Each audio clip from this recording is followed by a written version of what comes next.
Los Angeles यानी city of angels और दुनिया के सबसे खूबसूरत शहरों में से एक।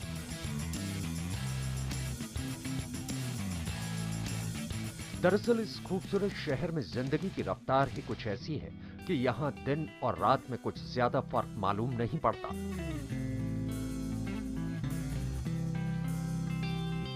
और लॉस एंजलिस से महज 6 मील की दूरी पर बसा है हॉलीवुड। हॉलीवुड यानी अमेरिकी फिल्म जगत का घर।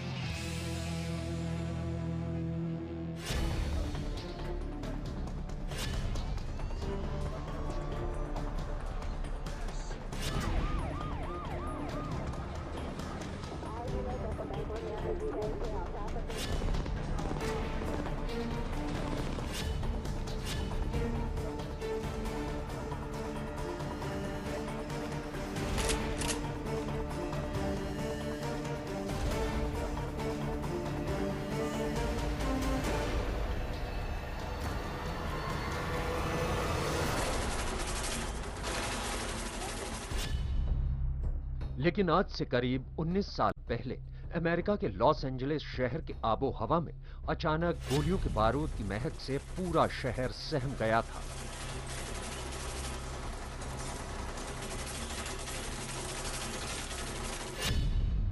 उस खौफनाक सुबह का जिक्र आते ही आज भी अमेरिका के लोगों की नींद उड़ जाती है और याद आ जाता है वो मंजर जब हर कोई ठिठक कर रह गया था। तेजी से दौड़ते इस शहर की रफ्तार एकदम थम सी गई थी।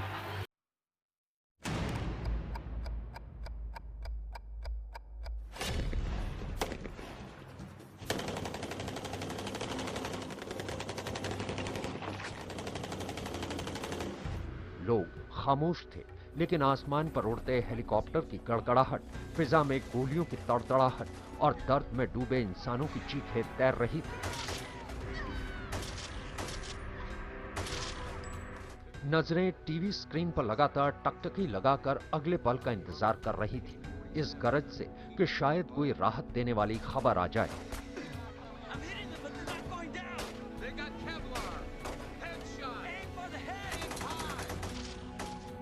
टीवी पर जो मंजर नजर आ रहा था वो दिल दहला देने वाला था, क्योंकि जहां कहीं भी कैमरे की नजर पड़ रही थी वहां खून और दर्द में डूबे लोग राहत के इंतजार में अपनी सुध-बुध खोते जा रहे थे। लोगों की नजरों में दहशत भर चुकी थी।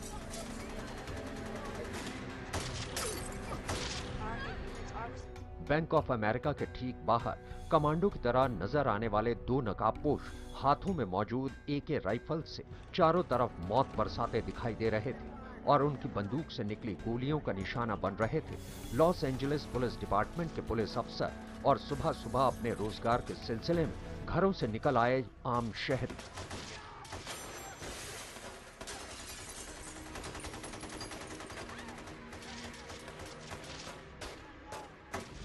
अमेरिका के इतिहास में एलएपीडी यानी लॉस एंजलिस पुलिस डिपार्टमेंट ने इससे पहले इतने खतरनाक हमले का कभी सामना नहीं किया था। हर किसी की आंखों में दहशत के साथ साथ एक ही सवाल था, आखिर दोनों नकाबपोश कौन है, इनका मकसद क्या है, और इससे भी बड़ा सवाल, क्यों इन दोनों नकाबपोशों ने दिन दहाड़े इस तरह पूरे इलाके में मौत बरसानी शुरू कर दी। क्या इन दोनों को अपनी मौत का कोई डर नहीं था? आखिर क्या था इस शूट आउट का सच? कहीं किसी रोज आप अपने घर के बाहर यूं ही निकलते हैं। जरा सोचिए, घर के बाहर सब कुछ वैसा ही है जैसा रोजमर्रा की जिंदगी में होता है, लेकिन तभी अचानक आपको ऐसा खौफनाक मंजर दिखाई पड़ जाए। यकीन मानिए, आपकी रूह कांप जाएगी, आंखों के सामने दहशत तैरने लगेगी। आप सोचेंगे कहां जाएं, क्या करें। नमस्कार, मैं हूं प्रतीक त्रिवेदी। क्रिमिनल संडे स्पेशल में आपका स्वागत है। एक सच लेकर मैं फिर हाजिर हूं, एक ऐसा सच जिसे अमेरिका के लोगों ने देखा था और जिसकी दहशत आज तक उनके दिलो दिमाग पर छाई हुई है। तारीख 28 फरवरी 1997, लॉस एंजलिस का नॉर्थ हॉलीवुड का इलाका। वक्त सुबह के करीब 8:30 बजे। शहर करीब करीब अपनी रफ्तार पूरी तरह से पकड़ चुका था। सड़क पर दौड़ती गाड़ियां अपनी अपनी मंजिलों की तरफ तेजी से बढ़ती जा रही थी। हर कोई अपने अपने काम में पूरी तरह डूबने लगा था। शहर का पुलिस महकमा और उसके हेलीकॉप्टर भी अपनी अपनी गश्त से शहर के चप्पे चप्पे पर निगाह रखे हुए थे। शहर के आसमान पर सूरज भी बादलों से परे पूरी तेजी से चमक बिखेर रहा था। ये बसंत के मौसम की एक खुशनुमा सुबह जैसी थी, लेकिन लोगों को जरा भी भनक नहीं थी कि कुछ ही देर में ये इलाका अमेरिका के इतिहास के सबसे बड़े शूटआउट का गवाह बनने जा रहा है। बैंक ऑफ अमेरिका के मुख्यालय के बाहर बैंक के कर्मचारी और ग्राहकों की आवाजाही रोज के दिनों की तरह थी। हल्की गर्मी के बावजूद माहौल बेहद खामोश लेकिन खुशनुमा था।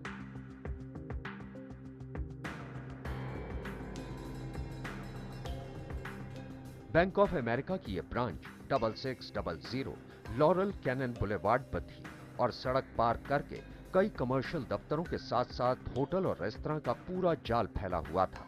सिर्फ इतना ही नहीं, ये बैंक ऑफ अमेरिका की इकलौती ऐसी शाखा थी जिसके आसपास फ्रीवे का जाल था, यानी तेज रफ्तार सड़क बैंक से कुछ मीटर की ही दूरी पर थी।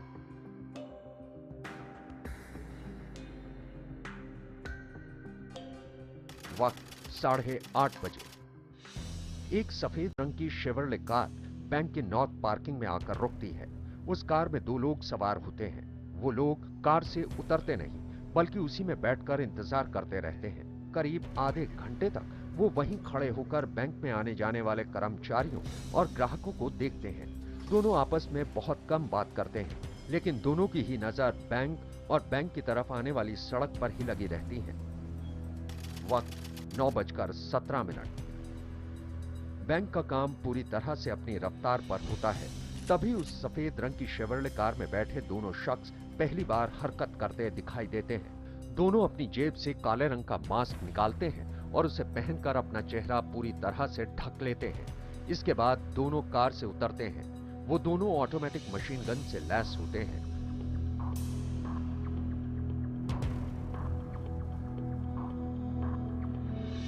और एक नजर में उनका रंग रूप किसी कमांडो की तरह ही नजर आता है। वो दोनों गाड़ी से उतरकर सीधे बैंक के मुख्य दरवाजे की तरफ बढ़ने लगते हैं। इसी बीच सामने से गुजरने वाली सड़क पर गश्ती दल की गाड़ी में मौजूद पुलिस के सिपाही की नजर बैंक की तरफ बढ़ रहे 2 नकाबपोशों पर पड़ती है। वो फौरन रेडियो के जरिए अपने कंट्रोल रूम से संपर्क करता है और मदद मांगता है। देखते ही देखते बैंक के बाहर शहर भर में मौजूद पुलिस की तमाम गाड़ियों के सायरन गूंजने लगते हैं और तमाम पुलिस की कार का रुख बैंक की उसी शाखा की तरफ हो जाता है जहां से कुछ ही देर पहले पुलिस वाले ने रेडियो से मदद मांगी थी। उधर बैंक में दाखिल होते ही दोनों नकाबपोशों की ऑटोमेटिक राइफलें गरज उठती हैं।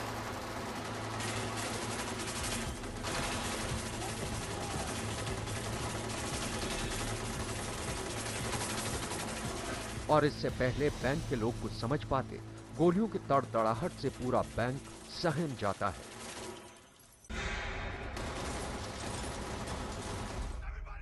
दोनों नकाबपोश अपनी गरजती बंदूकों की आवाज के बीच तेज आवाज में चीखते हुए बैंक में मौजूद तमाम कर्मचारियों और ग्राहकों को जमीन पर लेट जाने की हिदायत देते हैं और एक कर्मचारी को अपने साथ लेकर बैंक के स्ट्रांग रूम का रुख करते हैं और वहां पहुंचकर चाबी का इंतजार किए बगैर बैंक की तिजोरी को अपनी बंदूक की गोलियों की बौछार से छलनी कर देते हैं।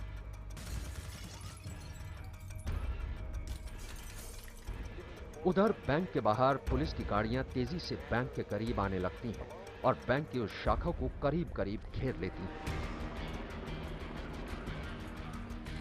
8 मिनट के अंदर दोनों नकाबपोश बैंक का सारा कैश लूट लेते हैं और लूट का सारा माल 2 बड़े बैग में भरने के बाद वो दोनों उसी तरह गोली की बौछार करते हुए बैंक से बाहर निकलते हैं।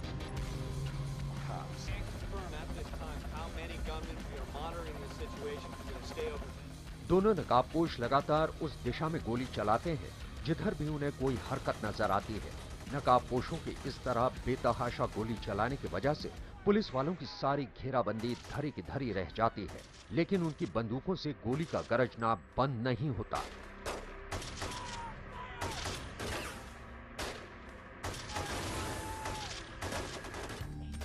पुलिस वाले खुद को गोली की जद में आने से खुद को बचाते हुए धीरे धीरे बैंक की तरफ बढ़ते हैं।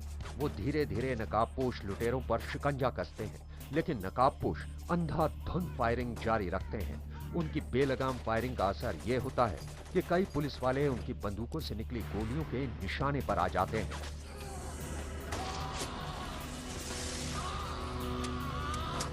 और कई राहगीर उन आग उगलती गोलियों से बुरी तरह से जख्मी हो जाते हैं, लेकिन उनकी बंदूकें उसी तरह बिना रुके आग बरसाती रहती हैं। दोनों नकाबपोश अपनी कार के पास पहुंचकर एक दूसरे से पीठ मिलाकर ताबड़तोड़ फायरिंग का सिलसिला जारी रखते हैं। बेतहाशा गोली चलाते और पुलिस वालों का खून बहाते हुए दोनों नकाबपोश अपनी गाड़ी तक पहुंच जाते हैं।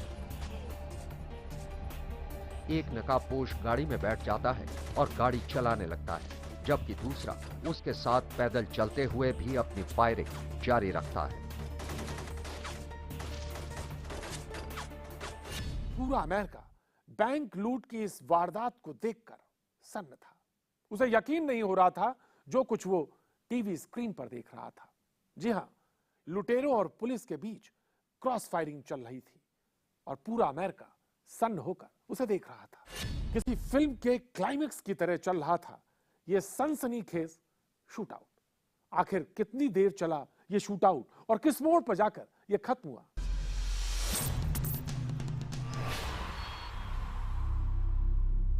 पूरे 44 मिनट तक पुलिस और नकाबपोशों के बीच क्रॉस फायरिंग चलती रही। 1750 राउंड गोलियां चली, जिसमें 11 पुलिस वाले और 5 आम शहरी घायल हुए। लेकिन इस क्रॉस फायरिंग में लाखों रुपए की प्रॉपर्टी सत्यानाश हुई। इस बीच हुआ यह कि एक नकाबपोश ने खुद को गोली मारकर आत्महत्या कर ली।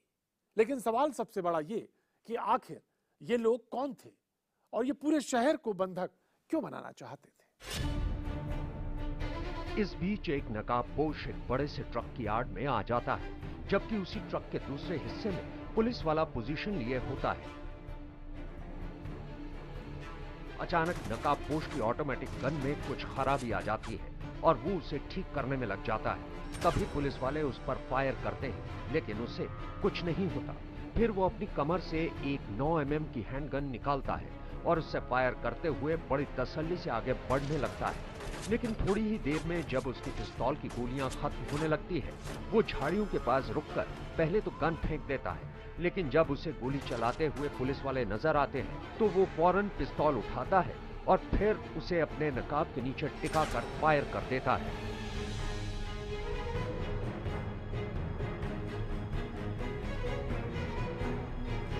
उधर दूसरा नकाबपोश गाड़ी लेकर रिहायशी इलाके की तरफ बढ़ने लगता है, लेकिन थोड़ी ही दूर जाकर वो गाड़ी से उतर जाता है क्योंकि उसकी गाड़ी में कुछ खराबी आ जाती है। तब वो उस इलाके से निकलने के लिए एक छोटे ट्रक को हाईजैक करता है। हालांकि वो ट्रक पर सवार तो हो जाता है, लेकिन उसे स्टार्ट नहीं कर पाता। इस बीच पुलिस वाले उसे घेर लेते हैं, तो वो ट्रक से उतरकर पुलिस वालों पर फिर से फायरिंग शुरू कर देता है।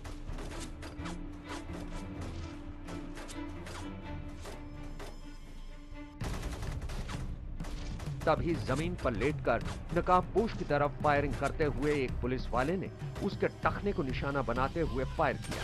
गोली लगते ही नकाबपोश लड़खड़ा जाता है और एक बार लड़खड़ाते ही पुलिस वाले उस पर ताबड़तोड़ फायरिंग झोंक देते हैं। अब अमेरिका समेत पूरी दुनिया में इस खतरनाक शूटआउट की खबर फैल चुकी थी। लोग अपने अपने टीवी स्क्रीन से चिपके बैठे थे और बस इस शूटआउट के खत्म होने का इंतजार कर रहे थे। लेकिन ये शूटआउट खत्म होने के बजाय और भी खतरनाक होता जा रहा था। ऐसा लगता था कि LAPD का मुकाबला 2 बैंक लुटेरों से नहीं, बल्कि किसी दुश्मन देश की सेना से हो रहा था। दरअसल दोनों ही लुटेरे इतने खतरनाक हथियारों से लैस होकर आए थे, जिसके बारे में उस वक्त की अमेरिकी पुलिस ने कभी सपने में भी नहीं सोचा था। आखिर 44 मिनट तक गोलीबारी के बाद नकाबपोश हथियार डाल देते हैं और पुलिस वालों को सफलता मिल जाती है। लेकिन सवाल सबसे बड़ा ये कि आखिर ये नकाबपोश कौन थे और इन्होंने ये शूटआउट करने का फैसला क्यों किया?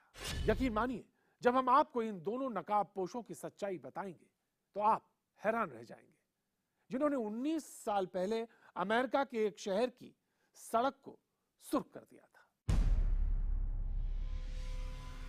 लैरी फिलिप जूनियर और एमिल मेतास रानू दो दोस्त थे और दोनों को ही जरायम की दुनिया में काफी इज्जत हासिल थी, क्योंकि दोनों गुनाह करने के अपने तौर तरीकों की वजह से पूरे अमेरिका में मशहूर थे।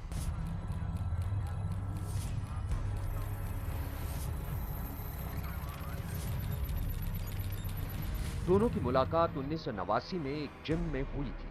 दोनों के शौक एक जैसे थे, कसरत करना और हथियारों को इकट्ठा करना। फिलिप का जुर्म की दुनिया से पुराना वास्ता था। कई घपले और उठाईगिरी की कई वारदातों में उसका नाम पुलिस के रिकॉर्ड में दर्ज था, जबकि एमिल ने इलेक्ट्रिकल इंजीनियरिंग की पढ़ाई की थी और कंप्यूटर ठीक करने की एक दुकान चलाता था। दोनों दोस्तों ने मिलकर 1993 में कोलोराडो में एक बैंक को लूटा था और वहीं से दोनों को जो लूट का चस्का लगा तो वो सिलसिला फिर कभी नहीं थमा। 1995 में दोनों ने मिलकर घात लगाकर हथियारों से लदा सेना का एक ट्रक लूटा था और इस लूट की वारदात में इन दोनों ने गार्ड की हत्या भी की थी। इसके बाद 1996 में दोनों ने एक बैंक से करीब $15 लाख की रकम लूटी।